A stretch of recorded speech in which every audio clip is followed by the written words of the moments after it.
As a leader, or even as a parent, when faced with a crisis, it can feel like everything's happening at once. There's no time to think.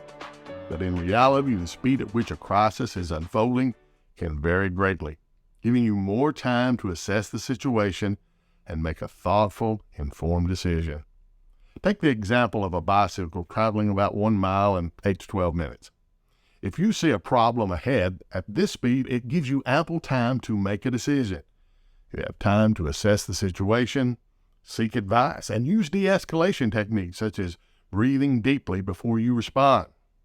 You can take a step back and really consider the situation before making your move.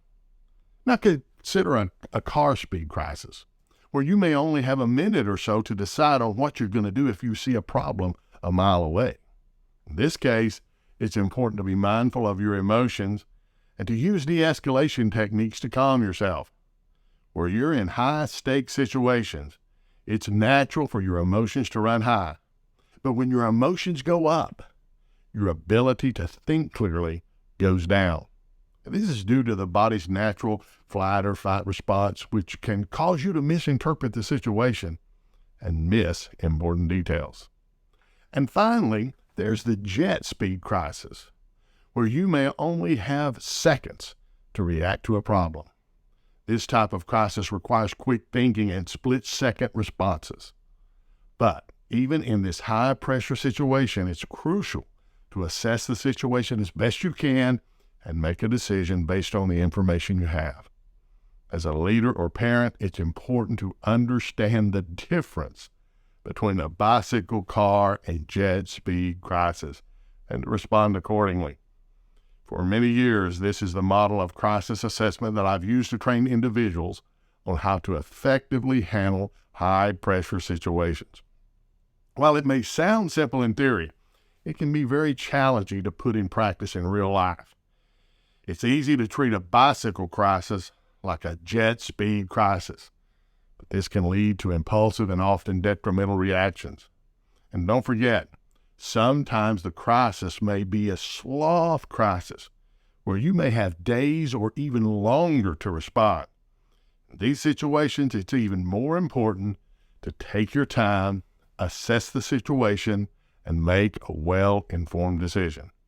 Overreacting in these cases can cause the situation to escalate and become even more complicated. And don't fall for the false urgency that I have to do something right now. In my experience with crisis intervention, I've seen firsthand how overreaction by leaders and parents can escalate a situation and make it much worse. That's why it's so important to assess the speed of the crisis and respond appropriately. Whether it's a bicycle, car, jet, or even sloth crisis, it's essential to be mindful of your emotions and to make a decision based on the information available to you. Sometimes, the best answer when your kids are demanding, what are you going to do right now? The best answer is, I'm going to have to think about this, get some advice, and I'll get back to you. Can you imagine the reaction from your kids when instead of a quick emotional reaction, you respond thoughtfully, without emotion, that this does not have to be decided right now? By understanding the difference between a bicycle, car, jet, or even sloth crisis, you can become better equipped to handle high-pressure situations. By taking the time to assess the situation, seek advice, using de-escalation techniques, you can make informed decisions and effectively manage crisis situations. Remember, slow the jets down. Better yet, get off the reactionary ride. Overreaction can cause a situation to escalate. So take a deep breath and make a thoughtful, informed, even prayerful decision.